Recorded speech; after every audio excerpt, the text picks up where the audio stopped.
Hi, it's your favorite startup founder, Sydney Madison Prescott, and welcome to Mirror Mirror, a startup founder's peek behind the mirror.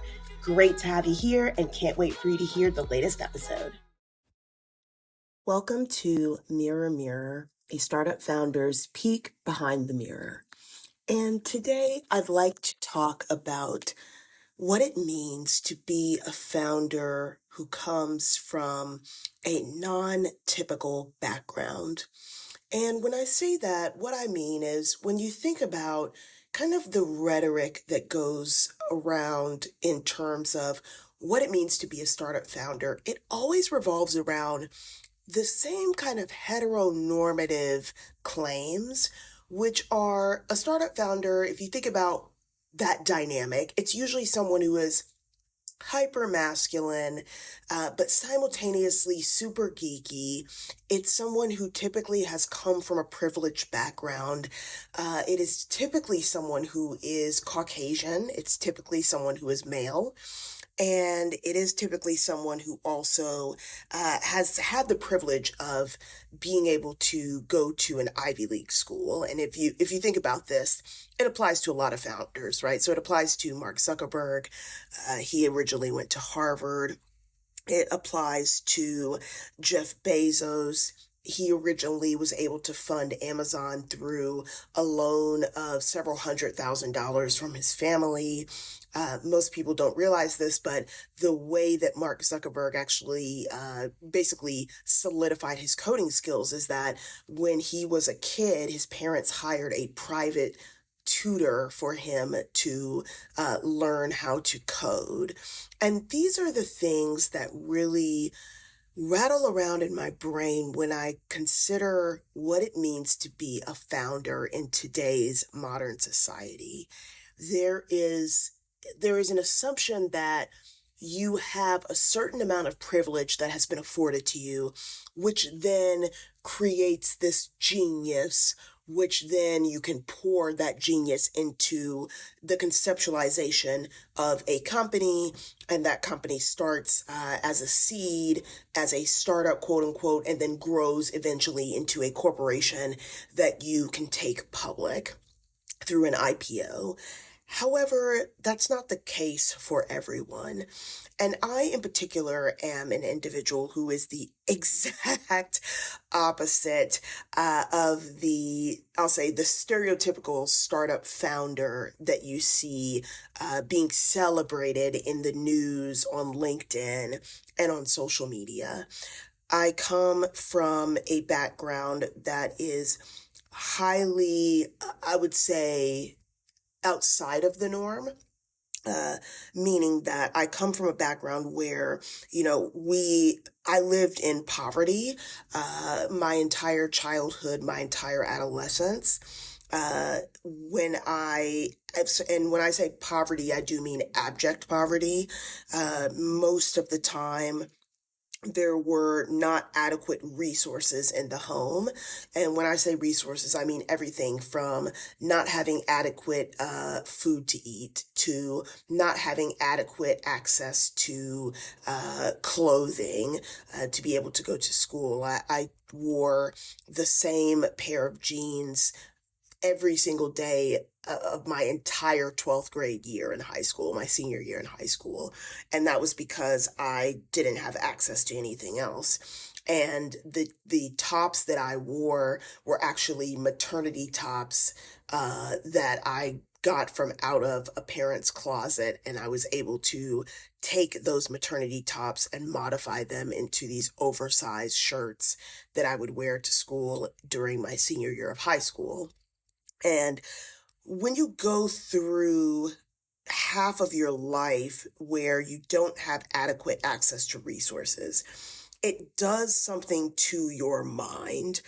There is something that switches in terms of the lens that you view society through, the lens that you see yourself through, but also the way that you approach the world fundamentally changes. As a result of not having access to basic necessities, I had to learn how to utilize the things that were at my disposal and to take those things and pivot them in such a way where I could represent them to the world and also to myself as substantial enough resources to make my way through society. And that was very hard. The baseline of this comes down to, as a startup founder, when you don't have the backing of a typical heteronormative family structure, how do you build a startup from nothing, when the nothing is not only nothing from a financial perspective, the nothing is nothing from an emotional support perspective. And that's a really huge differentiator in the way that you navigate everything from conversations around investors to conversations around funding your startup. I will never forget, I have attended so many seminars around, how do you get funding for your startup and what does that look like? What does it even mean to get funding as a startup? And one of the first conversations that I attended, it was a seminar, and it was a seminar for executive women, which I am. And when I attended the seminar, it was specific to, here's all the different stages of funding, the funding life cycle, so to speak, that startups go through. And the first round of funding is called Friends and Family. And I, of course, always have the audacity. So I had the audacity to ask, there is an assumption that is built into the funding structure of startups. And the assumption is that you have friends and family that have access to the financial resources necessary, and I'll say in an abundant way, that they can then provide access to those abundant financial resources to you as a founder in the friends and family funding round of your startup. But what happens, that is an assumption, and that assumption is built off of privilege. And again, it goes back to the entire startup ecosystem, the entire startup framework is built around the mindset of a privileged white male building out a company. And when you are not in that demographic, you are faced with trying to fit, in essence, a square peg into a round hole. And what do? When I posed the question to the leader, basically the facilitator of this funding presentation, she was dumbfounded and couldn't answer me in terms of what happens if you don't have access to friends and family with the financial resources necessary to support you in the friends and family funding round. And it made me take a step back and really think about, can I do this as a solo founder, woman of color, neurotypical, coming from a background of a highly disorganized, disruptive, atypical family unit where I don't have that level of support? Is it feasible for me to still build a startup company? And the answer that I came to is yes, but I have to build my own frameworks. And that's what I pose to anyone who is in the same bucket as I am. And I believe that there are a lot of us out there where we come from a dysfunctional family unit. We don't have parents to rely on in terms of emotional support nor financial support. We don't have siblings to rely on in terms of emotional support nor financial support. We don't have friends to rely on in terms of financial support, and many times emotional support, because there is a kind of silo that you get into where there is a normalization of having financial means. There's a normalization of coming from a functional family unit. And when you don't come from that, there's an embarrassment that comes about speaking about these things in public. And what I would tell you is the first time that I was able to step outside of the fear, the embarrassment, the shame of discussing my trajectory in life and how it started as a result of being a child who endured emotional and physical abuse in the home, it opened up my entire world because I was no longer forcing myself to think about how do I pretend to be something that I'm not? Meaning, how do I pretend to come from a happy, loving family? And all of my entire existence was initially built around that. I would have to fictionalize, what it was like growing up in my family. And I don't do that anymore. And there's a real freedom in that. And I would tell you, as a startup founder, if you come from a dysfunctional family background, if you come from a family background where if, in terms of demographic, it was a lower socioeconomic status, you should talk about these things. You should find solace in really vocalizing how your background is fundamentally different from others and how that strengthens your approach to problem solving, how that strengthens your approach to building a dynamic and diverse engineering team to build your startup and business team to build your startup, how that positively contributes to the way that you see your customer base and how you attribute human characteristics to your clientele, to your customers, how you don't see them as users, because even that language is steeped in privilege, how you see them as an extension of a community that you are building as a startup founder.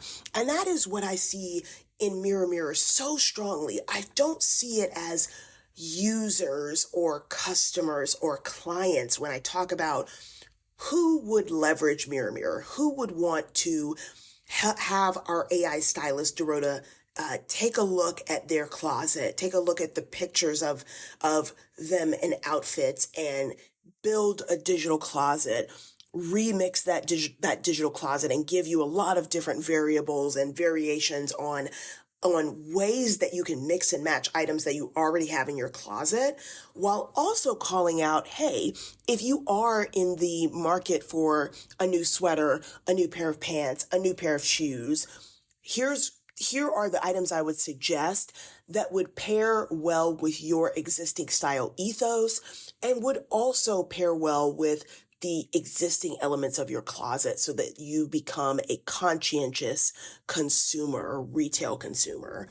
But all of that is to say, when you think of the demographics of the people who would leverage your product or service as a startup, and you come from a place of lack and you say, I lack a family, I lack a strong family unit, I lack a strong friend circle, and I want to build that sense of community through the people who will interact with the goods and services that I am building in my startup. It changes the game. You go from seeing people as a commodity that can be leveraged to benefit you and you alone and the amplification of your financial status through revenue generation and ARR, to seeing people as a net positive benefit to the well-being of yourself and others around you. And that's what community is. And it's taking a community first approach as a startup founder and thinking through, how can I make the world better with the goods and services that I am providing through my startup? And the reason why I see the world through that lens is because I came from and grew up in a place of lack. And I know what it is like to be alone. I know what it is like to struggle and to have no one to turn to. I know what it is like to realize that whether I have a plan A, a plan B, a plan C, a plan D, every single one of those plans relies on me and me alone, and my ability to execute those plans through all the way through from beginning to end with little to no emotional and financial support.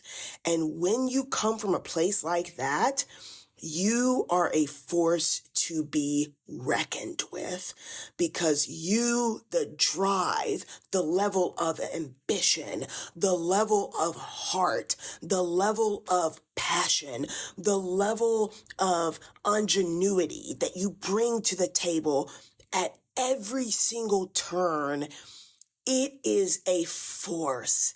It is something that people will not have seen before you, because most people don't come from a place of lack. And you approach the world differently, which means as a startup founder, you approach your startup and the conceptualization of what you plan to offer to the community that you are building through your startup. You approach that fundamentally different from your competition. And that is your North Star. That is the way that you differentiate yourself in a world where now everyone says that they are building something. Everyone wants to say that they are a founder. Now everyone wants to say that they are an influencer founder. And the key question there is, what are you influencing? And if you are not positively influencing society for the better, then I would argue that your influence is inconsequential to the rest of us, and we don't need it in the world. And what I would caution you as a founder, don't hide who you truly are.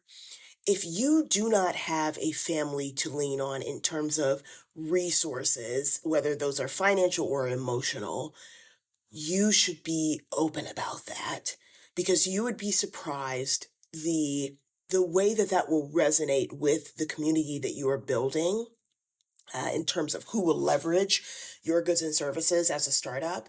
But you would also be surprised how that will resonate with investors, how that will resonate with those who are watching you build. This is especially pertinent if you are building in public.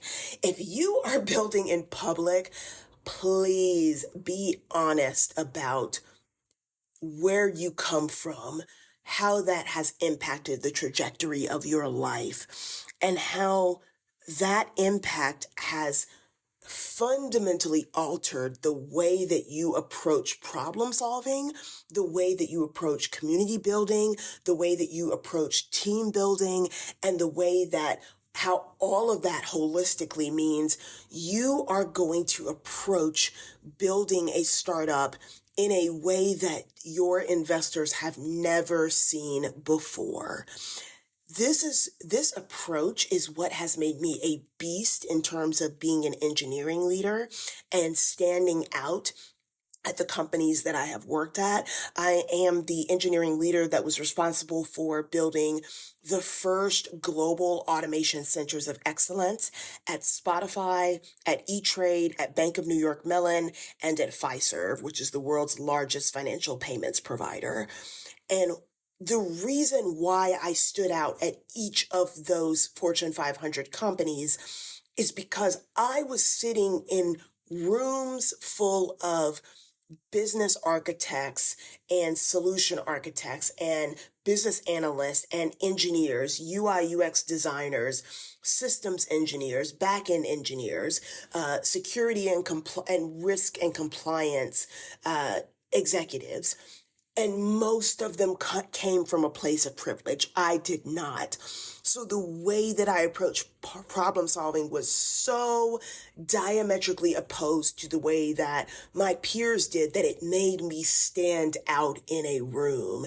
And that I am bringing all of that into the way that I approach problem solving and the way that I will stand out in the startup ecosystem as the founder and CEO of Mirror Mirror, and also as the founder and CEO of my second startup, which is Adriatic Harvest, is an ag tech startup where we're going to be building 3D printed wine barrels. We're going to be building 3D printed flavor fermentation for inside of beehive fermentation of spices.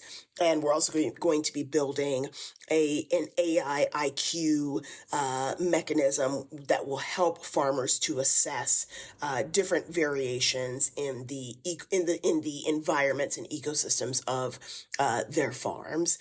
That being said, I am very proud and humbled to talk openly about my background and how it really will help to differentiate me in the startup market. But I'm also really proud and humbled to know that hopefully even one startup founder sees something that I have said and they see something of themselves in what I've said, then I've done the right thing by talking about this. I am proud to know that I no longer hold that fear, that embarrassment, that shame around coming from a dysfunctional family, a family that lived below the poverty level, because I know that it is going to serve someone else who sees themselves in my journey, who sees themselves in the way that I approach solutioning for my startup businesses. And that brings me not only great pride, but great solace, because when we think about big tech, it's such an echo chamber of heteronormativity. It's such an echo chamber of privilege. It's such an echo chamber of misogyny. It's such an echo chamber of majority demographic rule, which is Caucasian. And we need to change that narrative because we don't live in a world full of heterosexual men, privileged white men. We don't.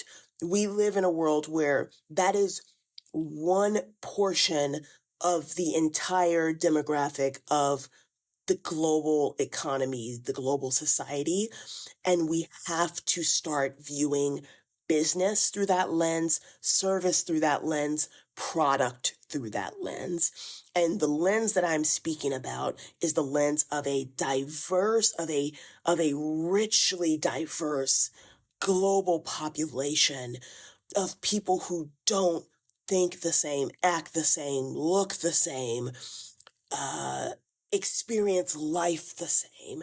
And what does it mean to build products and services for a demographic that is fundamentally diverse? What do the goods and services look like for that society? And that's what I'm hoping to build with Mirror Mirror. I'm hoping that, and I'm not only hoping, I'm also driving this through execution, through the lens of execution, which is I want to build a product that services as much of humanity as I can, within reason. And what that means is it would be a product that services the woman who is a wife and a mother and stays at home. It would be a product that services the college sophomore student who is still trying to find her way in life and in the world, and who is struggling to make friends, and who wants to understand how to better define herself for herself so that she feels more confident stepping into the world.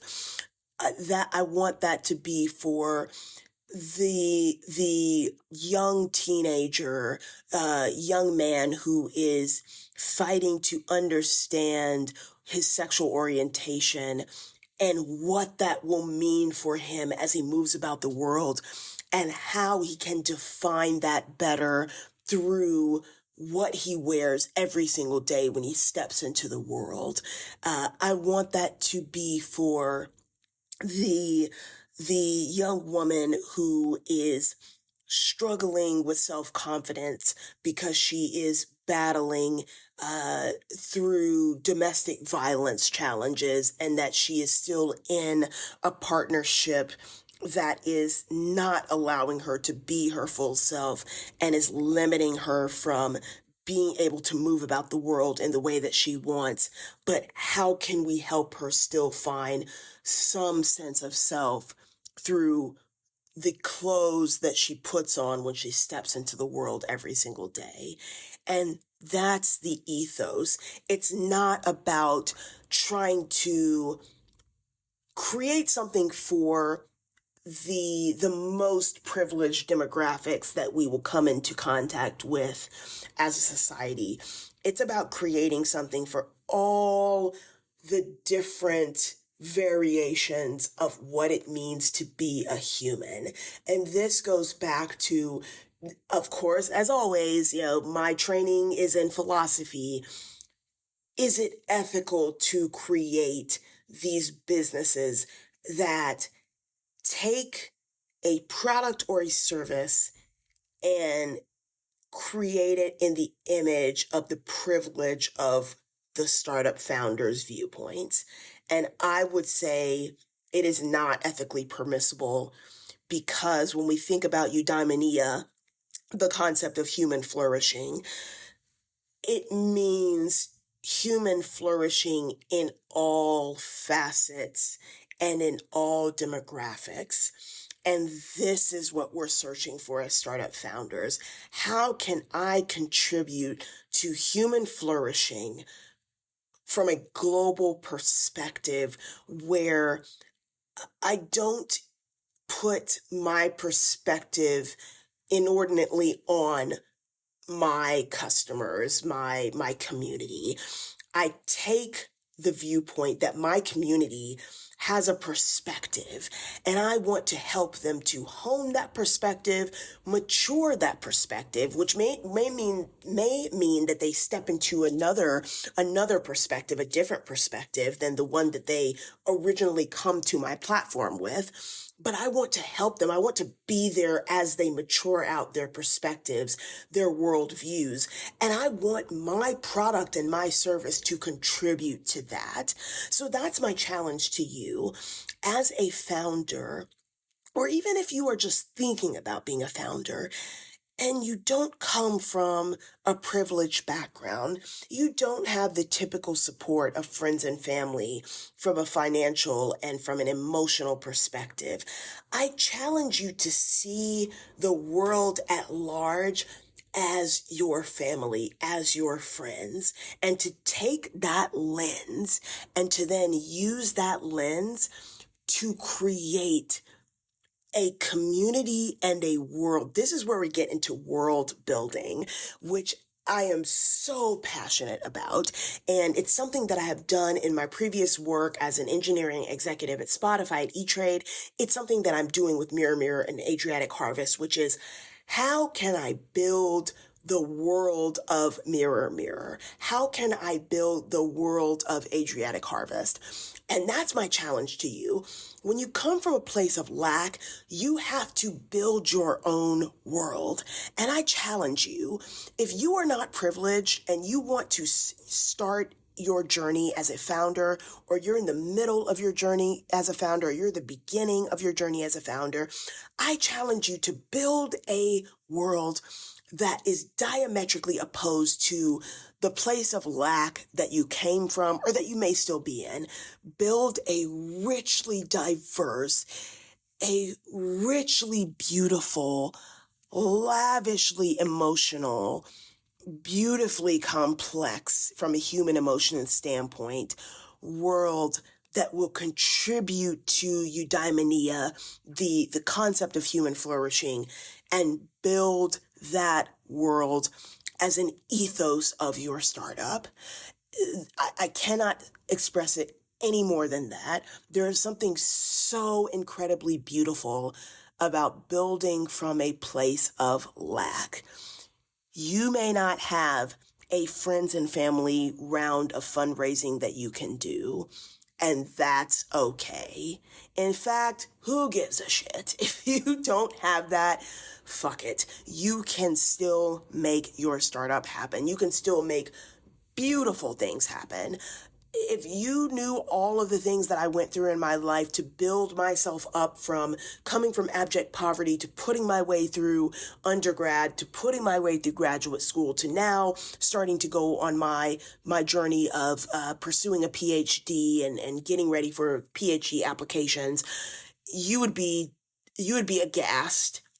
And that's what we bring to the table as startup founders who come from I'll say adverse backgrounds. We bring a sense of perspective that is not only needed in the world, I would argue that it's demanded in the world. We are demanding something more of technology, of ourselves, of humanity as a whole. And that is what big tech is missing. It's missing that demand for something more, something richer, something more human. And that's what we're bringing to the table with Mirror Mirror. We are bringing an emotional ethos, which is you don't have to have friends to be on this platform. You don't have to have followers to be on this platform. You don't have to be the cool kid in school. You don't have to be the most popular person in your office. You don't have to be the person that everyone stares at when you walk out the door. All you need to be is yourself. And when you join the Mirror Mirror community and you speak with and meet Dorota, our AI fashion stylist, for the first time, she's meeting you, authentically you, not the person that you put on as a show when you go onto Instagram or Facebook or LinkedIn or TikTok or Lemonade or Twitter/X. She's meeting the real you. And in the Mirror Mirror community, that's what we want. We want to see the real you, the messy, the ugly, the unput together, it's not stylized. It's not curated, right? I don't have a certain niche that I'm trying to fill. I'm just me outside of social media. And that me is what I bring to the table when I step into the Mirror Mirror community and I say, do you like the outfit that I'm wearing? Yes or no? Dorota, can you help me style an outfit for a job interview that I'm going to? And I'm super nervous and I don't know if what I have in my closet is enough. And I don't have enough money to be able to afford a new outfit for this job interview. But I want to feel confident and I need this job. Can you help me put together an outfit? That's what Mirror Mirror is. It's not contrived. It's not the BS. It's not this carefully crafted, curated, big tech, niched down bullshit. It's authenticity. And that's also what you learn when you come from a place of lack, when you come from poverty. You learn to be authentically you because you know that nobody gives a shit about you. So you know what? Fuck it. I'm just gonna be me. And you know what? Being you, in the words of one of my muses, the most challenging, important relationship that you can have in your life is with yourself. And if you can find somebody that loves the you that you love, that's fabulous. And that's what we are pursuing at Mirror Mirror. We are looking for authenticity in this fashion tech platform, where we're providing you with an AI fashion stylist. We are providing you with crowdsourced feedback from the community without bullying, without trolls. We're providing you with the ability to build a virtual closet and remix that closet to find new outfits that you never thought possible. We are providing you with mental health feedback at every single point, so you don't feel the same way that you feel when you go on Instagram and nobody likes your post, and you go to TikTok and you see that you don't have as many followers as other people. Fuck that. We don't care about that at Mirror Mirror. What we care about is, are you happy when you come to this platform and you work with our AI fashion stylist, Dorota, and she gives you an outfit for the first day of school, or or a first date, or the first day at your new job in a new career field? Do you feel like your most authentic self?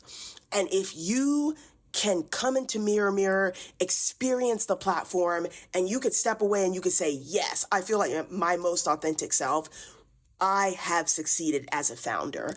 And if you are a startup founder, or you are thinking about your startup founder journey, that's what you're looking for. The magic sauce is, does your community, when they come to your platform or when they use your service, do they feel like their most authentic self?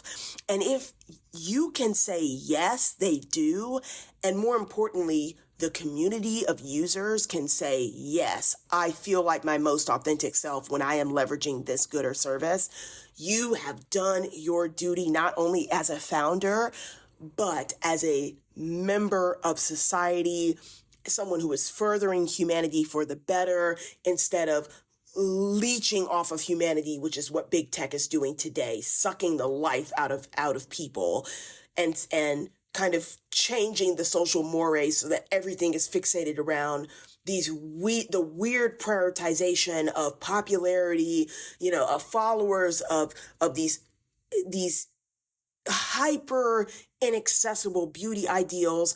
We're getting rid of all of that. And I challenge you as a founder, see your business, your service through a different lens. Provide something that no one else is providing, and provide it in a way that furthers humanity.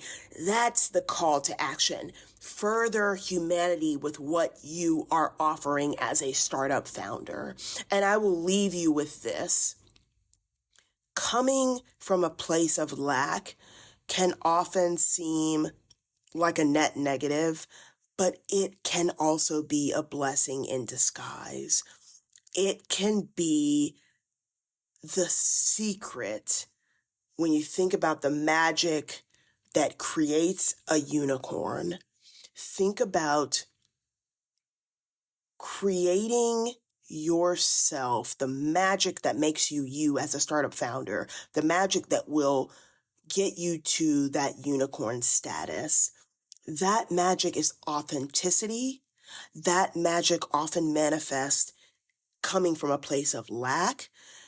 And that magic is what will make you undeniable to everyone who comes into contact with you, whether they're coming into contact with you on a personal level, or they're coming into contact with you through that startup founder lens, through that entrepreneurship level.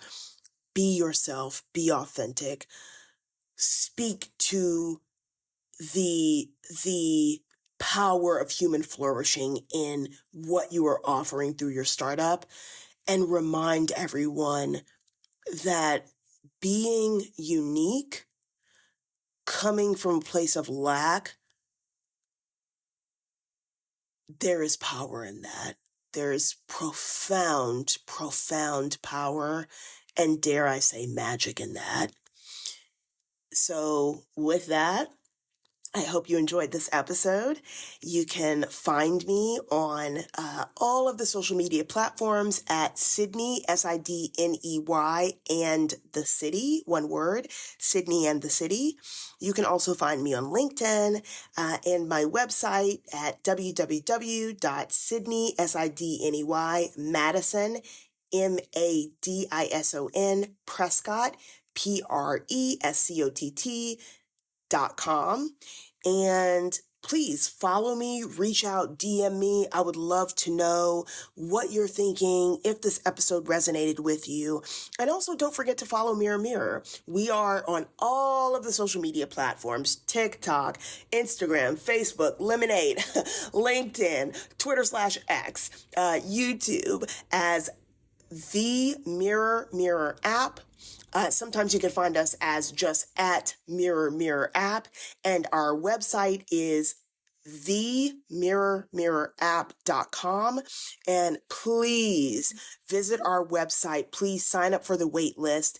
We are currently, I should say, as a solo founder, I am in the process of starting to build out the MVP for Mirror Mirror, and it is imperative that I start to build out the wait list for Mirror Mirror so that I can get a feel for being able to reach out to you and test. And I want to hear what you like, what you don't like about Mirror Mirror as a platform. So please reach out on TikTok, reach out on LinkedIn, reach out on Instagram, X, Lemonade, YouTube, on our website, and just let me know. And also Substack as well. And let me know how you feel about your startup journey as a founder. And also, if you're curious about Mirror Mirror, what questions do you have about what I am building as the world's first solo founder billionaire? So I can't wait to hear from all of you. And I will sign off with, let's get to freaking work.